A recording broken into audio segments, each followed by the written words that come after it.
ผลงานมื้อนี้เฮ็ดทั้งเว้นทั้งคืนเฮ็ดแบบบ่มีเวลากำหนดไว้ก็พัก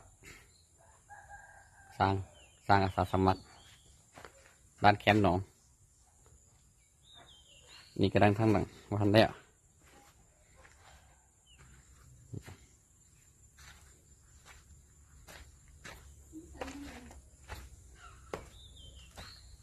มันแผนกสมปูนนั่นแหละ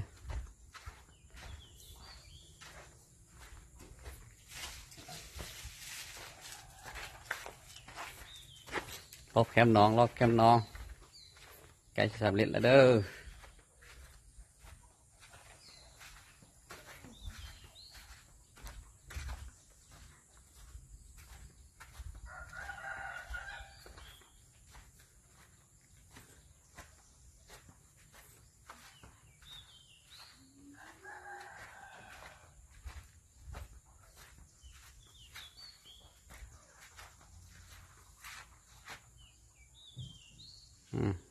ด้านนี้นะ